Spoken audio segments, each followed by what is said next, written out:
আমরা আল্লাহ রাব্বুল ইজ্জাত ওয়াল জালাল তার দরবারে শুকরগুজার হচ্ছি যে মহান আল্লাহ তাআলা আমাদেরকে আজ কোরআনে কারীমের আলোচনা শোনার জন্য এই পল্টন মাঠে উপস্থিত হওয়ার তৌফিক এনায়েত করেছেন। সে আল্লাহ তাআলার দরবারে শুকরগুজার হচ্ছি। আমরা সকলে পড়ছি আলহামদুলিল্লাহ। আপনারা এই মাহফিলে উপস্থিত হতে পেরে বেজার না খুশি? অল্প না বেশি? আলহামদুলিল্লাহ কিন্তু সেরকম বেশি আওয়াজে বলেন নাই। এই পাশেই হচ্ছে স্টেডিয়াম। এখানে যখন ফুটবল খেলা হয়, ফুটবল খেলার হাকিকত হচ্ছে লাথির কম্পিটিশন। একটি প্রচন্ড পদাঘাতে যখন বলটি গোলের মধ্যে প্রবেশ করে তখন উপস্থিত দর্শকবৃন্দ এমন জোরে গোল বলে যা অনেক দূর থেকে পরিশ্রুত হয়। এতে তাদের আমলনামে অনেক নেকি লেখা হয় নাকি? কিন্তু আলহামদুলিল্লাহ যদি প্রাণ খুলে মহব্বতের সাথে কেউ বলে, রাসূলুল্লাহ বলেছেন তামলাউল মিজান, কিয়ামতের দিন মিজানকে পূর্ণ করে সওয়াব দেওয়া হবে। মহব্বতের সাথে বলেন আলহামদুলিল্লাহ। রব্বানা লাকাল হামদ হামদান কাসীরান তাইয়িবান মুবারাকান ফীহি ইয়া রাব্বি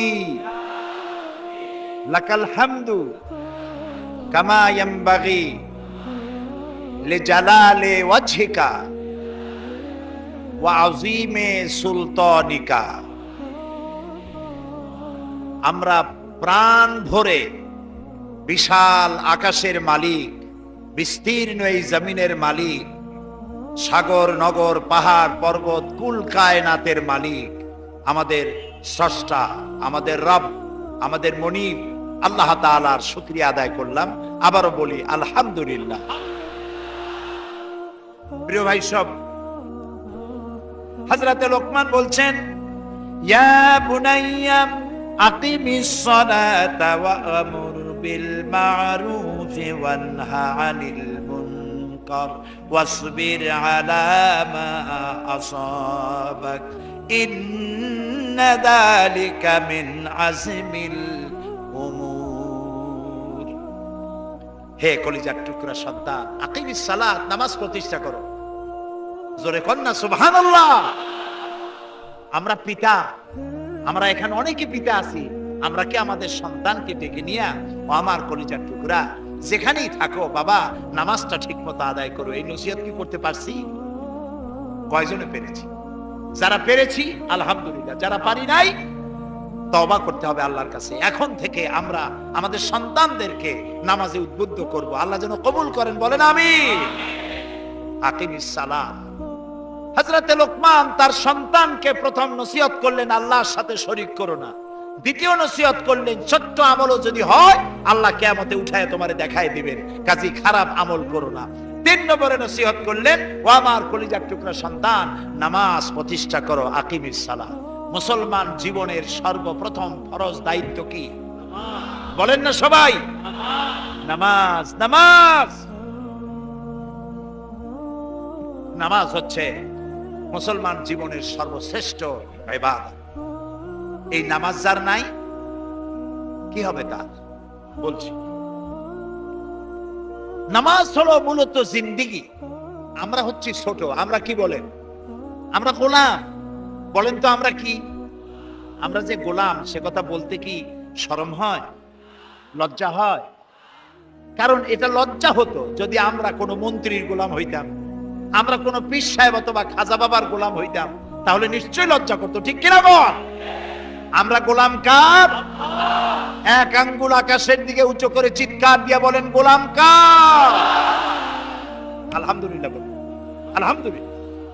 আমরা গোলাম এমন এক শক্তি যার বজ্র মুঠির ভিতরে রয়েছে গোটা আকাশ আর জমিন। সুবহানাল্লাহ, কত বড় প্রচন্ড ক্ষমতা আমার আল্লাহ।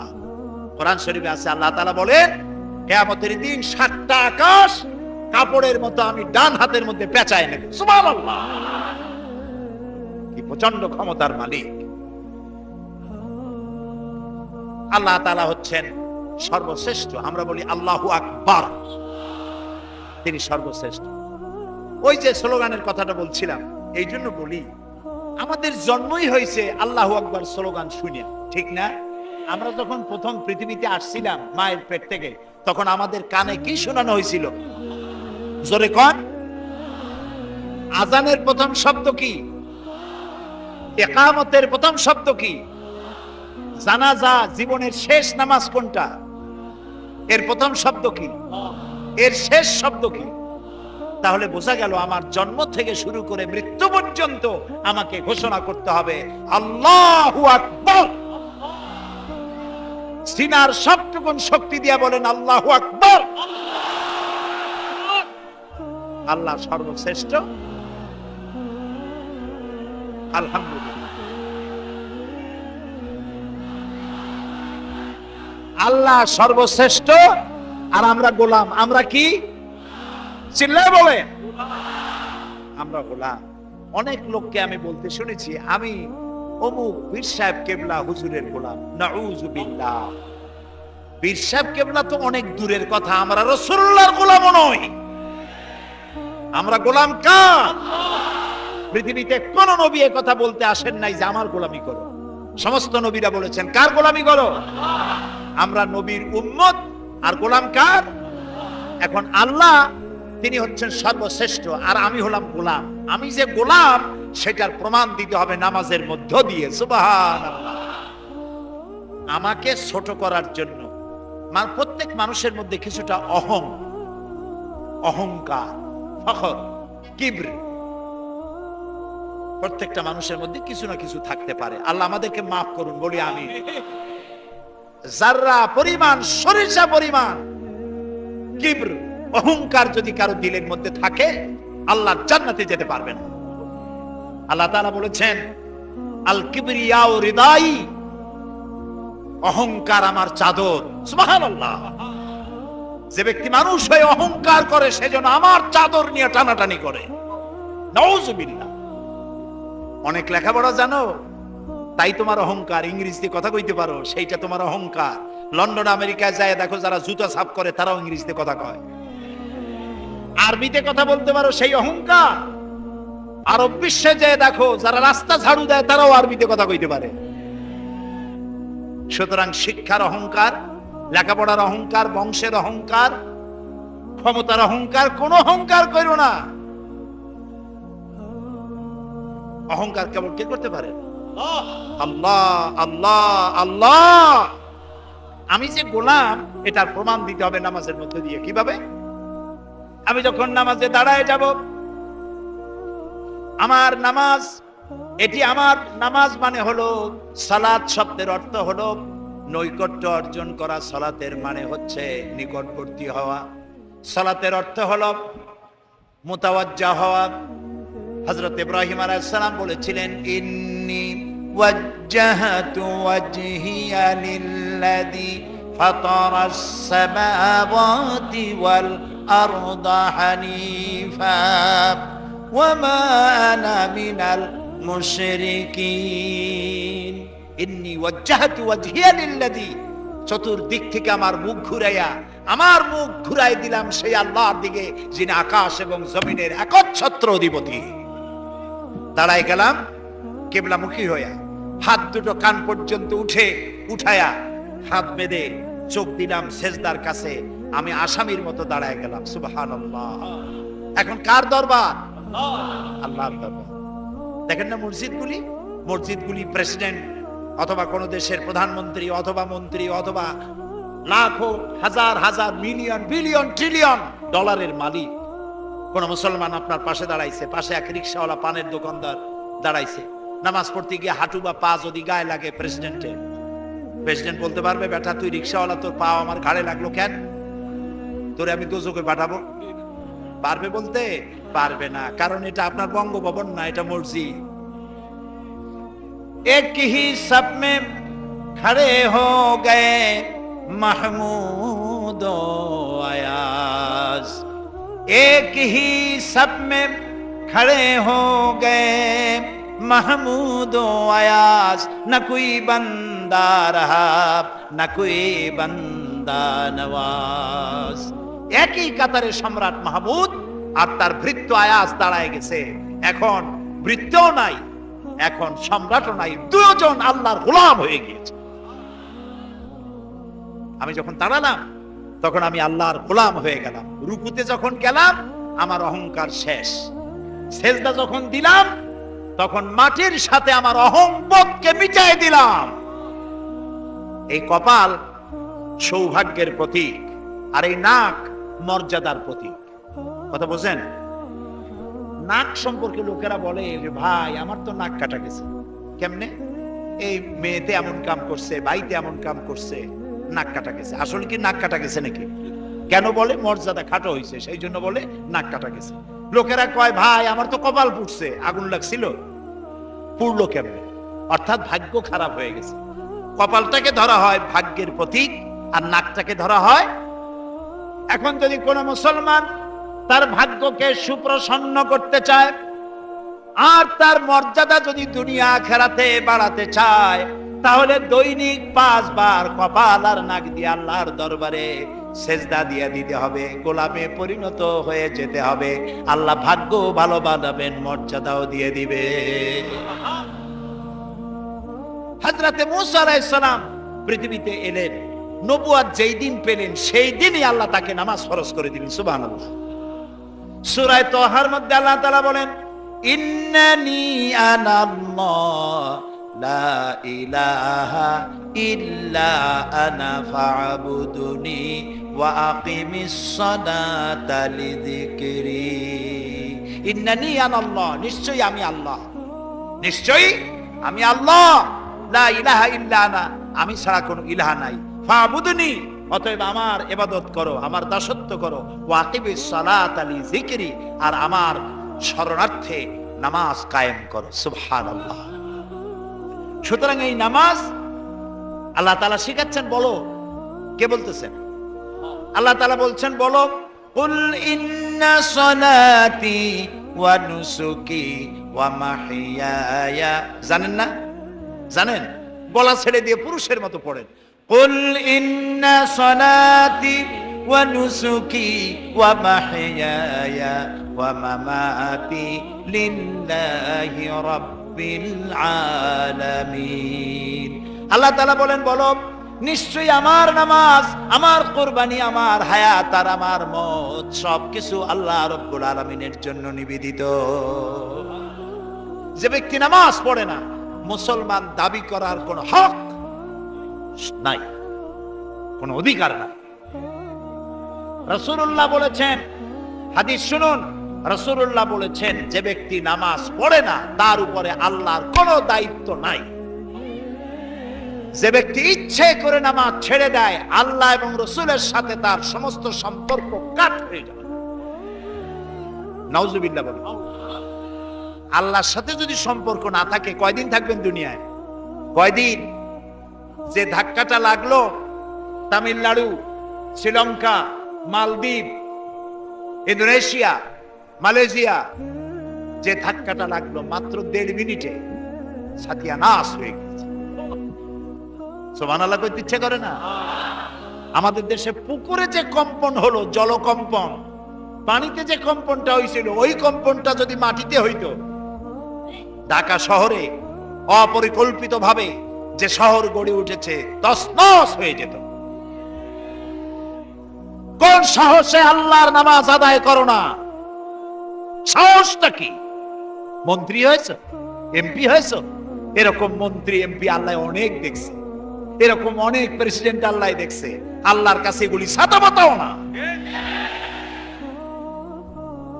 এই পৃথিবীর রঙ্গমঞ্চে কত লোক আসলো নাটক করতে, আর সব একের পর এক শেষ হয়ে গেল। ফামা বাকাত আলাইহিমুস সামাউ ওয়াল আরদ। বড় বড় রাজা বাদশা শেষ হয়ে গেল, ওর জন্য আকাশও কান্দে নাই, জমিনও কান্দে নাই, ইন্না লিল্লাহ পড়ার লোক নাই। আল্লাহকে ভয় কর, আল্লাহকে ভয় কর। নামাজ, নামাজ। মান তারাকা সালাতাম মুতাআম্মিদান ফাকাদ কাফারা। ইচ্ছে করে যে নামাজ ছেড়ে দিল কাফের হয়ে যাবে। প্রিয় উপস্থিতি, যুবকদের বলি, তরুণদের বলি, তরুণী আজকে আমাদের টার্গেট। তরুণরা আসো ইসলামের দিকে। তোমাদেরকে যারা লাঠিয়াল বাহিনী হিসাবে ব্যবহার করে, এদের মুখে তুতু নিক্ষেপ করে বেরিয়ে আসো, রাসূলের কাতারে শামিল হয়ে যাও। যে পথে যাচ্ছ জাহান্নামের পথ, আমরা ডাকি তোমাদেরকে জান্নাতের দিকে। সুবহানাল্লাহ। নামাজ, নামাজ। লা দীনা লিমান লা সালাতা লাহু। যার কাছে নামাজ নাই তার কাছে দ্বীন নাই, ঈমান নাই, চরিত্র নাই, কিচ্ছু নাই। একজন লোক ইসলাম কবুল করার সাথে সাথে তার প্রথম দায়িত্ব, প্রথম ফরজ কি? নামাজ। প্রথম ফরজ নামাজ। আপনি সেজদা দিবেন না, আপনি মুসলমান না। কত টাকার মালিক হইছেন যে নামাজ পড়তে ইচ্ছে করে না? গান বাজনায় সময় দেয়, কত সময়, ঘন্টার পর ঘন্টা চলে যায়। সিগারেটে টান দিয়া, সুখ টান মারিয়া, ফু উপর দিকে দিয়ে তাকায়, দেখে ফু গেল করতে। জেনা, ব্যভিচার, মদ, জুয়া, আনন্দ, মেলায় কত কিছুর মধ্যে ডুবে আছে। মাত্র 1.5 ঘন্টা লাগে, 24 ঘন্টার মধ্যে 1.5 ঘন্টা লাগে 5 ওয়াক্ত নামাজ পড়ার জন্য। মসজিদে আজান দেয়, হাইয়া আলাস সালাহ। মুয়াজ্জিন কি কয়? মুয়াজ্জিন বলে হাইয়া আলাস সালাহ, এসো নামাজের দিকে। আপনি যদি জিজ্ঞেস করেন মুয়াজ্জিন চিল্লাও কেন, নামাজের দিকে আসলে কি হবে? মুয়াজ্জিন দ্বিতীয় পংক্তিতে বলে হাইয়া আলাল ফালাহ, এসো কল্যাণের দিকে। নামাজ পড়লি তোমার কল্যাণ হবে, মঙ্গল হবে, কপাল খুলে যাবে, তোমার ভাগ্য খুলে যাবে। আল্লাহর সেজদা দাও। সমস্ত নবী ইন্তেকালের সময় সব নবীরা উম্মতির জন্য নামাজের কথা বলে গিয়েছেন। প্রিয় ভাই, সব নামাজ, যত ইবাদত আমরা করি, রোজা করি, যাকাত দেই, হজ করি, এ সব আল্লাহ দুনিয়ায় দিয়েছেন।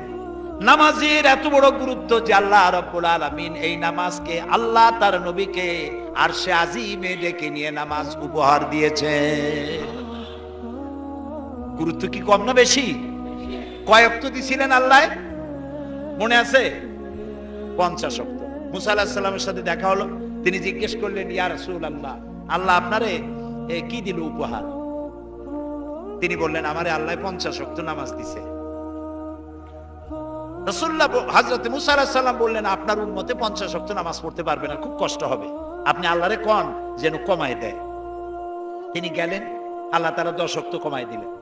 আবার আসলেন, আবার মুসা আলাইহিস সালাম একই কথা বললেন, আবার গেলেন, কমাইতে কমাইতে 5। মুসা আলাইহিস সালাম বললেন, এই 5 ওয়াক্ত হয়তো পারবেন, আপনি আরো কমান।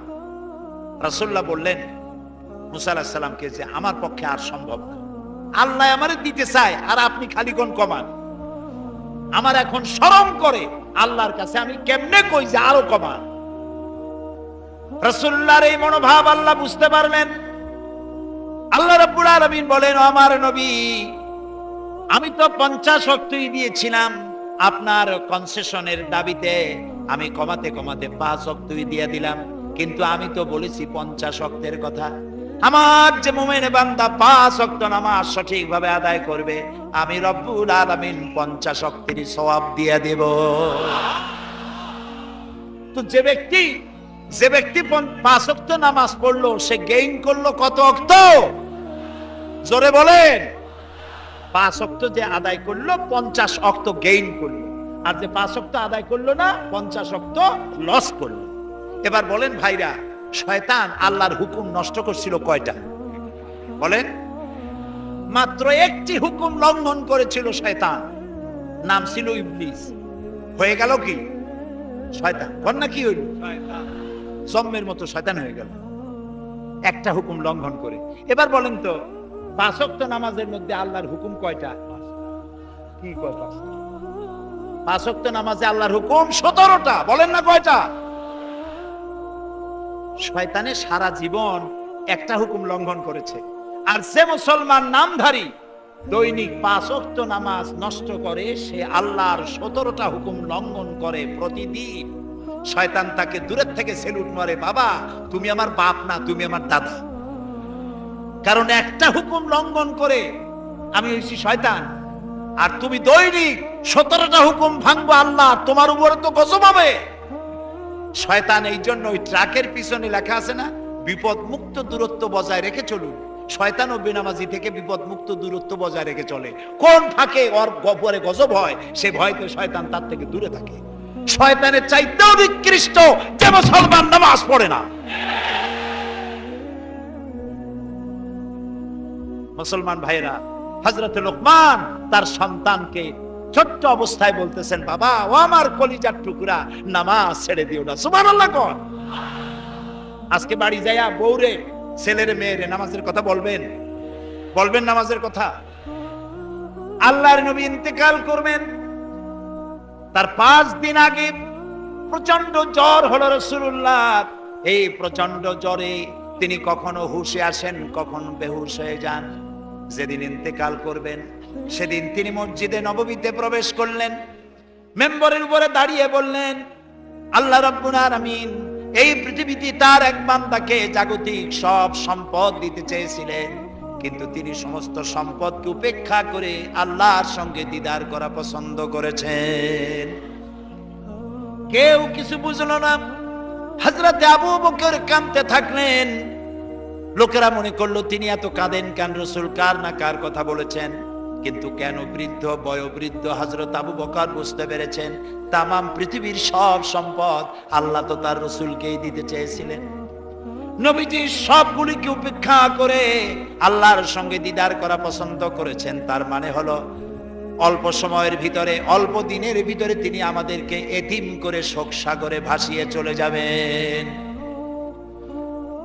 যেদিন ইন্তেকাল করবেন ওই রাতে ইশার নামাজের সময় অনেকক্ষণ অপেক্ষা করলো সাহাবায়ে কেরাম।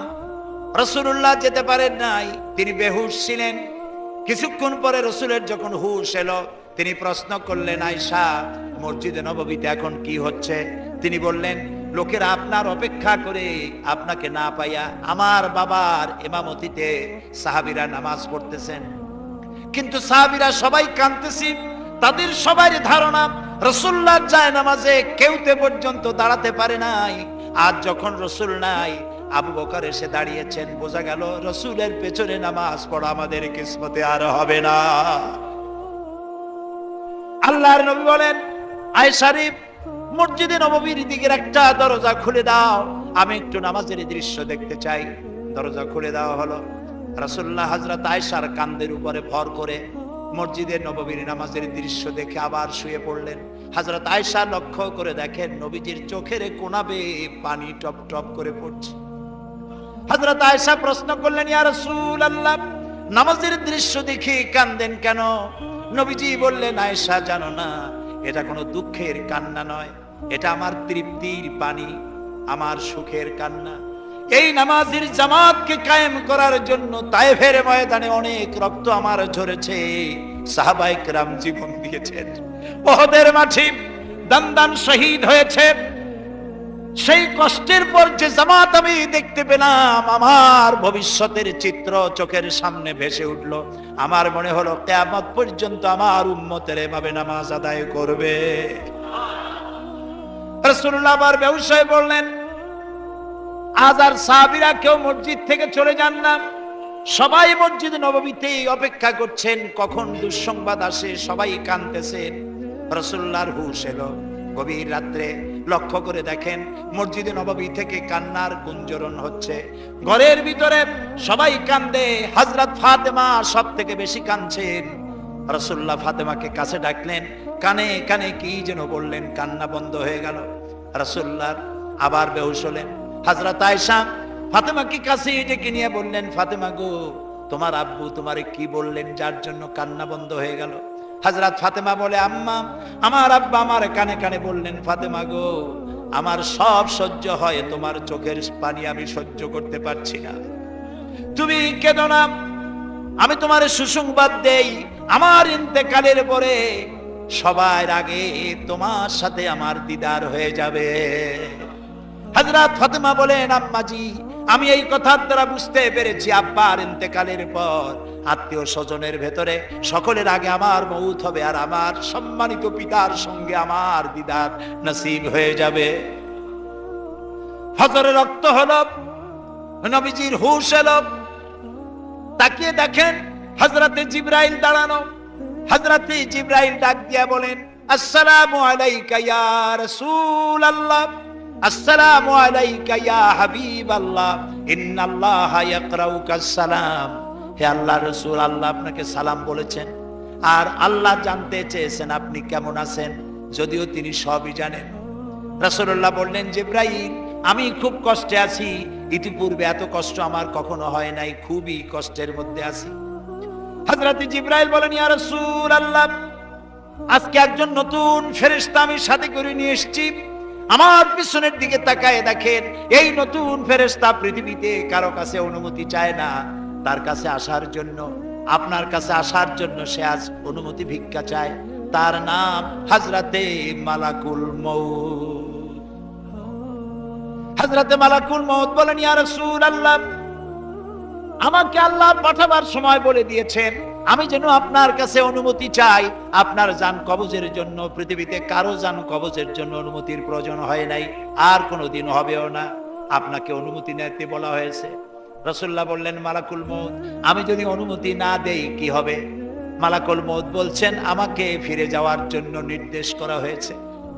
হযরতে জিবরাইল বলেন, ইয়া রাসূলুল্লাহি, অথচ আল্লাহ রাব্বুল আলামিন আপনার দিদারের ইন্তজার করতেছে। রাসূলুল্লাহ বললেন, মালাকুল মউত, তুমি তোমার ডিউটি পালন করো, জান কবজ শুরু করে দিতে পারো। হযরতে মালাকুল মউত রাসূলের কাছে এসে জান কবজ শুরু করে দিল। আল্লাহর নবী আজ বিদায় হয়ে যাবেন। বিদায়ের শেষ মুহূর্তে মুখে উচ্চারণ করলেন, আসসালাত আসসালাত ওয়া মা মালাকাত আইমানুকুম। ও আমার উম্মতেরা, নামাজ নামাজ নামাজ ছেড়ে দিও না। ইন্তেকালের সময় মেয়ের কথা, নাতির কথা, জামাইয়ের কথা, কারো কথা মনে পড়লো না। ইন্তেকালের সময় শেষ কথা নবীজি উচ্চারণ করলেন, নামাজ নামাজ, আমার উম্মতেরা নামাজ ছেড়ে দিও না। আজ এই পল্টনের ময়দানের এই বিশাল জনতাকে উদ্দেশ্য করে বলি, তোমার আমার যে রাসূলের সুপারিশ ছাড়া কিয়ামতে নাজাত হবে না। কোন নবী সুপারিশ করতে পারবে না, সবাই বলবে নাফসি নাফসি। কেবলমাত্র রাসূলুল্লাহ যেদিন উম্মতের জন্য কাঁদবেন, সুপারিশ করবেন, সেই নবীর হুকুম, আল্লাহর হুকুম অমান্য করে যারা নামাজ ছেড়ে দেয়, দুনিয়াও বরবাদ হবে, কিয়ামতও বরবাদ হবে। আজ আমরা আল্লাহর কাছে ওয়াদা করব, নামাজ আর জীবনে ছেড়ে দেব না। এই ওয়াদা কি করা যাবে? করতে পারবেন? শুধুমাত্র যারা ওয়াদা করতে পারবে তারা। যারা ওয়াদা রক্ষা করতে পারবেন না তাদের হাত উঠাবার কোনো প্রয়োজন নেই। দুই হাত উঁচু করেন, বলেন, ইয়া আল্লাহ। সবাই বলেন, ইয়া আল্লাহ, তোমার পবিত্র নামে কসম করি, ওয়াদা করি, শপথ করি, যতদিন পর্যন্ত মালাকুল মউত আমার মাথার কাছে না আসতেছে, ততদিন পর্যন্ত ফরজ নামাজ, ফরজ রোজা আর ছেড়ে দেব না, আর ছেড়ে দেব না, আর ছেড়ে দেব না। এবার বলেন, ইয়া আল্লাহ, আমার মৃত্যু পর্যন্ত আমার আজকের এই ওয়াদা আমাকে পালন করার তৌফিক দাও। আমিন আমিন ইয়া রাব্বাল আলামিন। হাত নামান। আল্লাহ কবুল করুন, আমরা বলি আমিন। আল্লাহ কবুল করুন, আমরা বলি আমিন। প্রিয় ভাই সব, হযরতে লোকমান তার সন্তানকে নসিহত মোট 9টা, আমি সবগুলি বলতে পারবো না, আল্লাহ হায়াতে রাখলে আবার বলা যাবে ইনশাআল্লাহ। বলি ইনশাআল্লাহ। এই তাফসীর করেছিলাম চট্টগ্রামে 5 দিন, সূরা লোকমানের মাত্র 2 রুকুর তাফসীর করেছিলাম। অর্ধ শত হিন্দু, খ্রিস্টান, বৌদ্ধ মঞ্চে এসে মুসলমান হয়ে গিয়েছিল। এ হচ্ছে সেই সূরা লোকমান। প্রিয় ভাই সব, আমি আপনাদের খেদমতে আরজ করব, হযরতে লোকমানের এই তৃতীয় নসিহতের শেষ অংশটি করেই আমরা আপনাদের সামনে যে কথা বলতে চাই তা হলো, হযরতে লোকমান বলছে নামাজকে প্রতিষ্ঠা করো, আর ওয়া'মুর বিল মারুফি ওয়ানহা আনিল মুনকার, ভালো কাজের আদেশ দাও, অন্যায় কাজ থেকে মানুষকে বিরত রাখো। সুবহানাল্লাহ বলেন, সবাই বলেন সুবহানাল্লাহ। ভালো কাজের আদেশ দাও। ভালো কাজের আদেশ দেওয়া। আজকে হলো মুহররম মাস, আজকে কি? আর মাত্র একদিন পরে আশুরা হবে। হযরত ইমাম হোসেন এবং তার সাথী সঙ্গী শাহাদায়ে কারবালার জন্য আমরা দোয়া করব। আমরা আমাদের মা বাবার জন্য দোয়া করব। এটা দোয়া কবুলের আজকের শুক্রবার ছিল। সুবহানাল্লাহ। প্রিয় ভাই সব, এত বড় বিশাল মাহফিল জীবনে আরেকটা পাবো কোন নিশ্চয়তা আছে কি? 3 নম্বর নসিহতের শেষ অংশ হচ্ছে, হে প্রিয় বৎস, ভালো কাজের আদেশ করবা আর অন্যায় কাজের বিরোধিতা করবা। ভালো কাজের আদেশ আমরা এখন ভুলে গেছি, করি না। অন্যায় কাজ থেকেও মানুষকে ফিরায় রাখি না। অন্যায় চোখের সামনে হয় তাও আমরা প্রতিবাদ করি না। এই প্রতিবাদী কণ্ঠ হতে হবে আমাদের। রাসূলুল্লাহ বলেছেন, মান রা মিনকুম মুনকারান ফালিয়ুগাইয়িরহু বিয়াদি ফাইন লাম ইয়াস্তাতি ফাবিলিসানি ফাইন লাম ইয়াস্তাতি ফাবিকলবি ওয়া যালিকা আযআফুল ঈমান। আমাদের কার কতটা ঈমান আছে তা পরিমাপ করার একটা থার্মোমিটার আছে। আপনারা জানেন জ্বর মাপে যে যন্ত্র দিয়া, সেটাকে কি বলা হয়? থার্মোমিটার। দুধ মাপে, অর্থাৎ দুধের মধ্যে পানি না পিওর দুধ তা মাপার জন্য একটা যন্ত্র আছে না, ওটারে কি বলে? ল্যাক্টোমিটার। এরপরে আবহাওয়া পরিমাপ করার জন্য, বৃষ্টি হবে কি হবে না ইত্যাদি পরিমাপের জন্য একটা যন্ত্র আছে, সেটার নাম কি? ব্যারোমিটার। প্রত্যেকটা জিনিস মাপার এরকম যন্ত্র আছে। ঈমান মাপারও একটা হাদিস আছে। সুবহানাল্লাহ। ঈমানটা ফার্স্ট ক্লাস, সেকেন্ড ক্লাস আর থার্ড ক্লাস, এটা মাপার একটা হাদিস আছে। সেই হাদিসটা আমি পড়ে ফেলেছি আগে। রাসূলুল্লাহ বলছেন, তোমাদের মধ্যে যদি কেউ শরীয়ত বিরোধী কাজ কেউ দেখতে পাও, 2 হাতে বাধা দাও। কি দিয়ে বাধা দাও? বলেন জোরে। শক্তি প্রয়োগ করে বাধা দাও। ফাইন লাম ইয়াস্তাতি, যদি তুমি তা না পারো তাহলে মুখ দিয়ে বাধা দাও। ফাইন লাম ইয়াস্তাতি, যদি তাও না পারো অন্তরে অন্তরে ঘৃণা করো। তবে অন্তরে অন্তরে ঘৃণা করে চুপ করে বসে থাকলে হবে না, মনে মনে ঘৃণা করে হোমওয়ার্ক করতে হবে। মনের মধ্যে এই চিন্তা রাখতে হবে যে এই অন্যায় কাজকে নির্মূল করার জন্য কি করা যায়, সে সম্পর্কে পরিকল্পনা নিতে হবে। আর এটা হলো ওয়াদালিকা আযআফুল ঈমান, আর এটা হলো ঈমানের একদম থার্ড ক্লাস, তৃতীয় পর্যায়। এরপরে ঈমানের আর কোনো অংশ নাই। হযরত লোকমান বলছেন, ওয়াসবির আলা মা আসাবাক, এরপরে তুমি সবর ইখতিয়ার করবে। সবর, ধৈর্য। ভালো কাজের আদেশ, অন্যায় কাজের নিষেধ, এর মধ্যে সবরের কথা আসলো কেন? সবরের কথা আসলো এই জন্য যে আপনি যখনই মানুষের ভালো কথা বলবেন তখনই আপনারে মানুষে গালি দিবে, মন্দ কথা বলবে। ইসলামের দাওয়াত দিবেন, বলবে যে মৌলবাদী। ঠিক কিনা? এখন তো কিছু দল আছে আমাদের দেশে, মৌলবাদ আর সাম্প্রদায়িক ছাড়া আর কিছু চোখেই দেখে না, খালি কয় মৌলবাদ মৌলবাদ মৌলবাদ মৌলবাদ। সাম্প্রদায়িক কি? সাম্প্রদায়িক হইছে?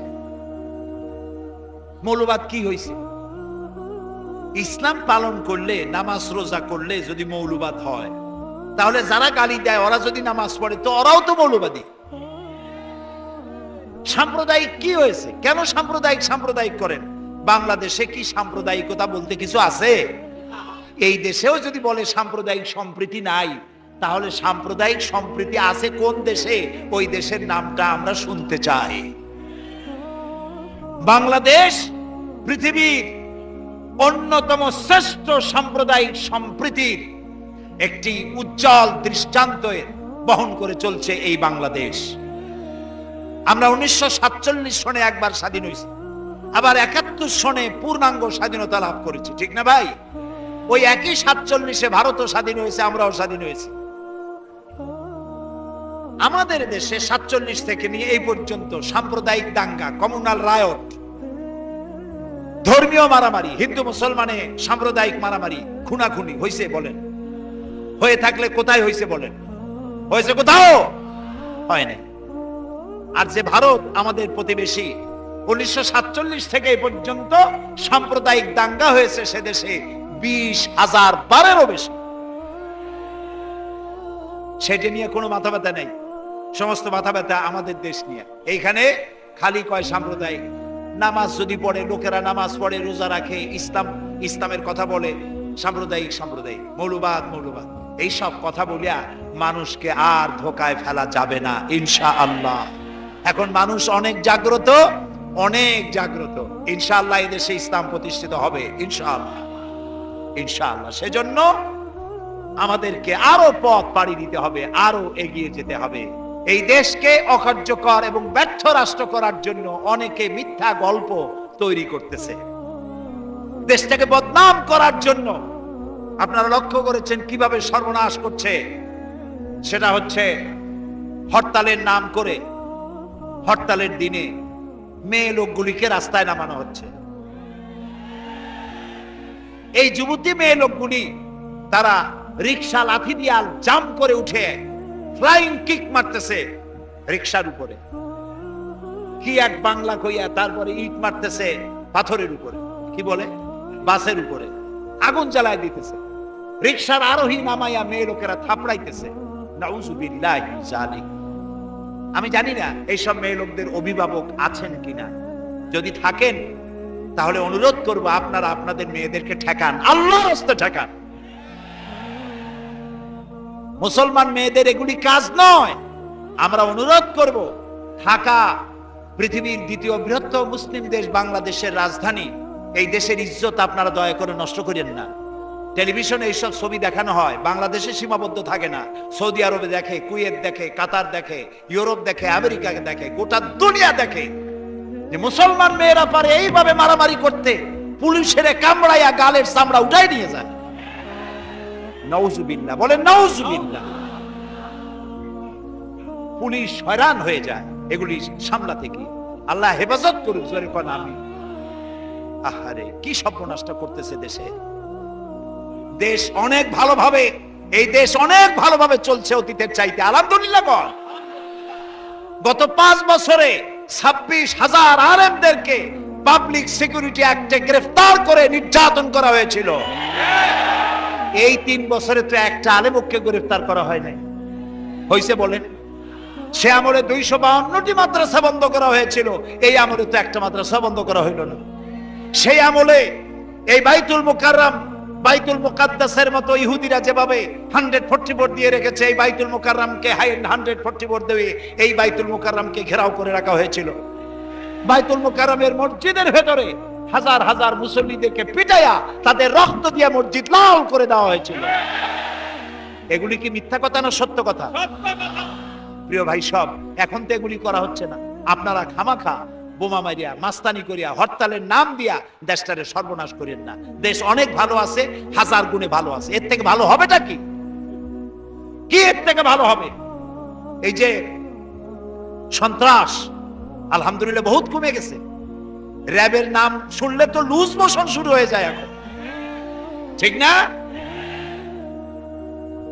এখন এই র্যাব শুনে, র্যাবের নাম শুনে গোটা জাতি র্যাবের সুন্দর অ্যাকশনে এবং তাদের উপস্থিতিতে গোটা জাতি বলতেছে আলহামদুলিল্লাহ। খালি একটা দল তারা বলেছে ইন্না লিল্লাহ। কারণ তাদের সন্ত্রাসীগুলো যদি সব সর্বনাশ হয়ে যায়, তাহলে কেয়ারটেকার গভর্নমেন্ট আসলে তারা শয়তানি করবে কি দিয়ে? এই হলো আফসোস। আমার দেশে হিন্দু, খ্রিস্টান, মুসলমান সব নিরাপদে বসবাস করতেছে, আলহামদুলিল্লাহ বলে, আলহামদুলিল্লাহ গণ।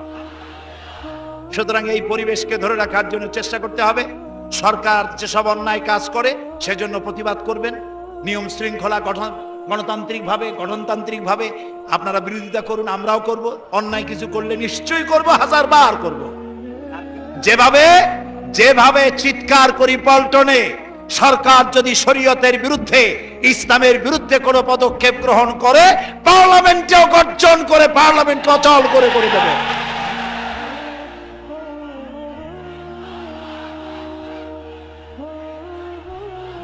ভাই সব, এই বাংলাদেশ পৃথিবীর দ্বিতীয় বৃহত্তম মুসলিম দেশ।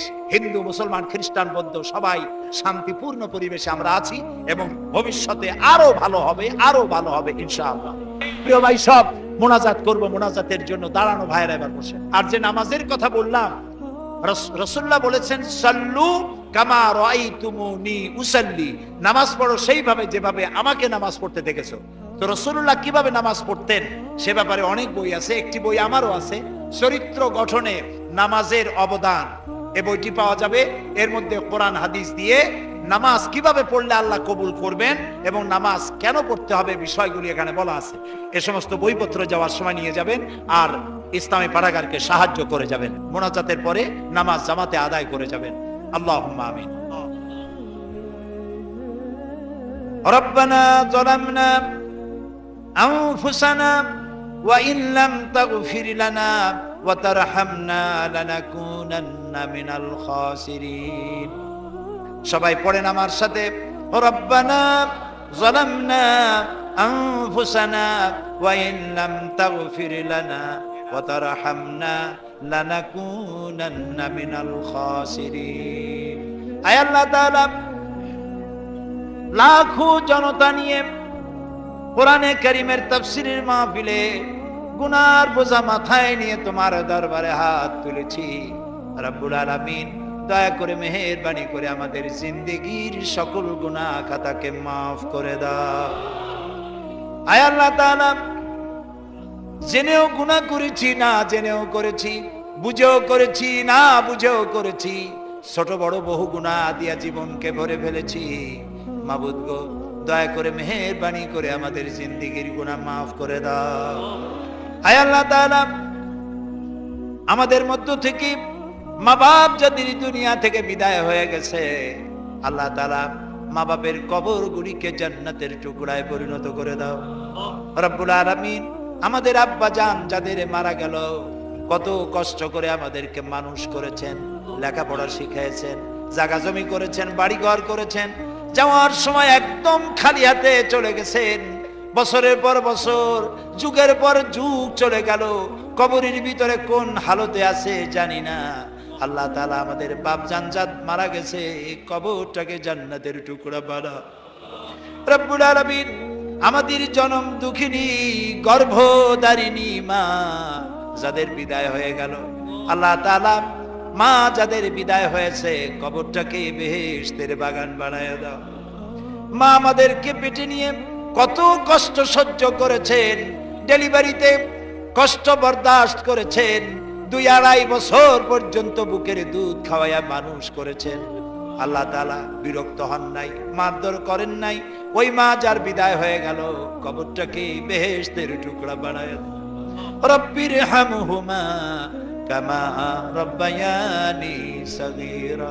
সবাই পড়েন, রব্বির হামহুমা কামা রব্বায়ানি সগীরা।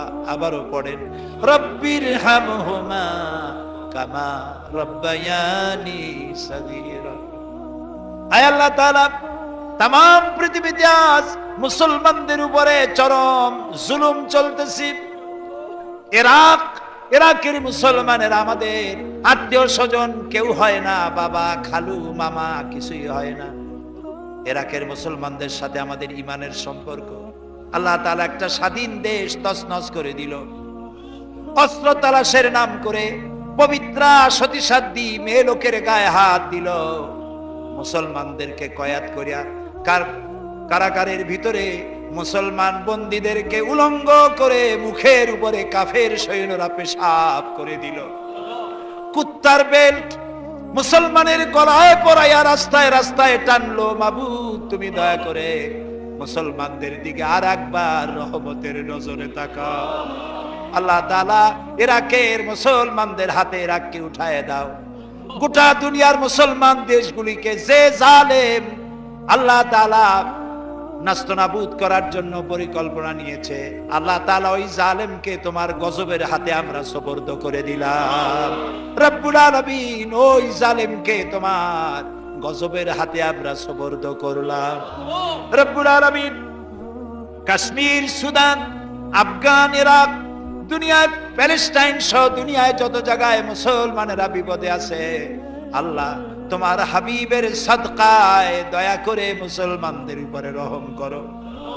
আল্লাহ তাআলা, আমাদের প্রিয় জন্মভূমি বাংলাদেশ, আমাদের এই প্রিয় দেশটির আশেপাশে কোনো মুসলমান দেশ নাই।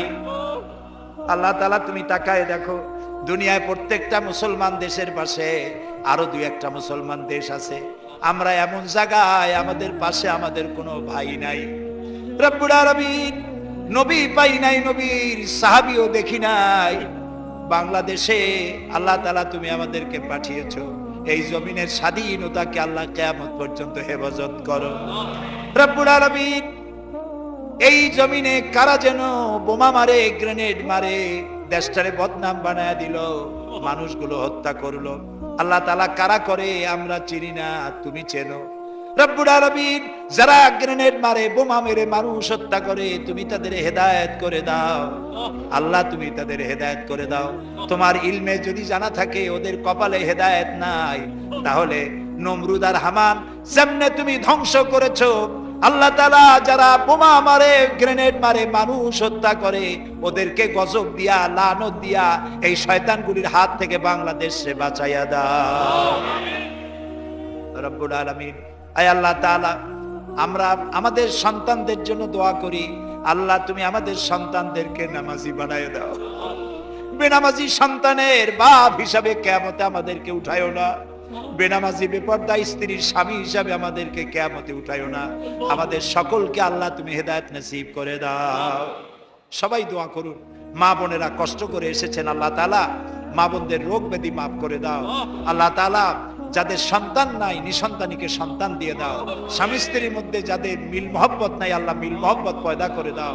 মা বোনদের এমন আমল করার তৌফিক দাও যাতে করে হযরত আয়েশা খাদিজার সঙ্গে হাসর নসিব হয়ে যায়। আল্লাহ তাআলা তুমি তোমার আরশে আজিম থেকে পল্টনের মাঠে একটু তাকায় দেখো তো, কত যুবক হাত তুলেছে। এই যুবকেরা তো এতক্ষণ সিনেমায় থাকতে পারতো, জুয়ার আড্ডায় থাকতে পারতো, মদের আড্ডায় থাকতে পারতো। আল্লাহ, যত যুবক এই মাহফিলে এসেছে সমস্ত যুবকদেরকে সালাউদ্দিন আইয়ুবী বানায় দাও, খালিদ বিন ওলীদ বানায় দাও। আল্লাহ তাআলা বাংলাদেশটার উপরে তোমার রহমতের নজর দিয়ে তাকাও। আল্লাহ তাআলা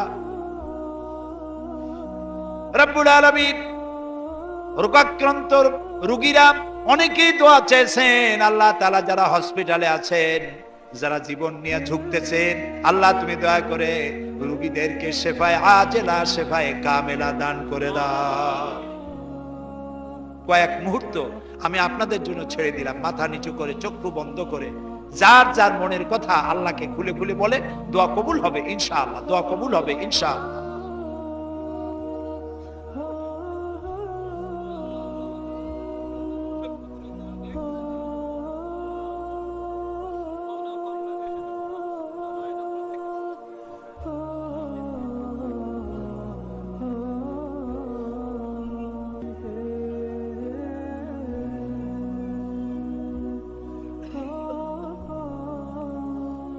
আল্লাহ তাআলা তোমার বান্দারা মনে মনে কে কি চাইলেন একমাত্র তুমিই শুনতে পেয়েছো। আহ জাতি হ্যায় ফলক পর রহম লানে কে লিয়ে, বাদলো হট যা দে দো রহম লানে কে লিয়ে। হে আল্লাহ তাআলা, আমরা যারা তোমার দরবারে হাত তুলেছি খালি হাতে ফেরত দিও না। আল্লাহুম্মা লা তারুদ্দানা খায়বিন, আল্লাহুম্মা লা তারুদ্দানা খায়বিন। আল্লাহ তুমি খালি হাতে একেবারে কিছু না দিয়ে আমাদেরকে ফেরত দিও না। আল্লাহ তাআলা আমাদের মধ্যে যারা হজ করে নাই, হজ করতে দিন চায়, আল্লাহ তাআলা তাদেরকে তোমার কাবা শরীফ চোখে দেখার তৌফিক দিয়ে দিও। রাসূলের রওজার কিনারে গিয়ে সালাম দেওয়ার তৌফিক দান করে দিও। আল্লাহ তাআলা তোমার দরবারে কি দিয়ে শুকর আদায় করব, যে ধাক্কা তুমি তামিলনাড়ু, মালয়েশিয়া, ইন্দোনেশিয়া দিয়েছো, ওই ধাক্কা বাংলাদেশে লাগলে আমরা তো শেষ হয়ে যাইতাম। আল্লাহ গরিব দেশ, তুমি দয়া করে আসমানি জমিনি বালা মুসিবত থেকে বাংলাদেশটাকে হেফাজত করো। আল্লাহ তাআলা আমাদের দেশের ব্যবসায়ীদেরকে হালাল ভাবে ব্যবসা করার তৌফিক দান করে দাও। ব্যবসায় তুমি বরকত দান করে দাও। চাকরিজীবীদেরকে হেদায়েত দান করে দাও। আমার দেশে সরকার যারা দেশ পরিচালনা করছেন তাদের ঈমান দাও, ইনসাফ দাও, তোমাকে তোমার ভয় দাও, জাহান্নামের ভয় অন্তঃকরণে দিয়ে দাও। মানুষের প্রতি যেন ইনসাফ করতে পারে, ওয়াদা পূরণ করতে পারে তৌফিক দিয়ে দাও। আল্লাহ তাআলা আমাদের দেশের সেনাবাহিনী, আমার দেশের বিডিআর, আমার দেশের নৌবাহিনী, এয়ারফোর্স, আমার দেশের আনসার, আমার দেশের পুলিশ বাহিনী, আল্লাহ তাআলা যারা যেখানে আছে আইন শৃঙ্খলা রক্ষার কাজে নিয়োজিত, প্রতিরক্ষা কাজে নিয়োজিত, আল্লাহ তাআলা সকলকে দিন দাও, ঈমান দাও, চরিত্র দাও, নামাজি বানায় দাও। প্রশাসনিক দায়িত্বশীল যারা আছে সকলকে আল্লাহ তাআলা ঈমানে ভরপুর করে দাও। আল্লাহ তাআলা তুমি আমাদের দেশের খাল বিল নদী নালা ভরে মাছ দাও, আমাদের সমস্ত গাছ ভরে ফল দাও, আমাদের জমিন ভরা ফসল দাও, আর আমাদের সমস্ত মুসলমানদের কলিজা ভরা ঈমান দিয়ে দাও। আল্লাহ তাআলা আমরা এই বিশ্বাস নিয়ে হাত নামাচ্ছি যে তুমি দয়া করে আমাদের সব কথা শুনেছো এবং দয়া করে কবুল করেছো। রব্বানা তাকাব্বাল মিন্না إنك أنت السميع العليم وتب علينا إنك أنت التواب الرحيم سبحان ربك رب العزة عما يصفون وسلام على المرسلين والحمد لله رب العالمين واجعل آخر كلامنا عند الموت لا إله إلا الله محمد رسول الله. السلام عليكم ورحمة الله.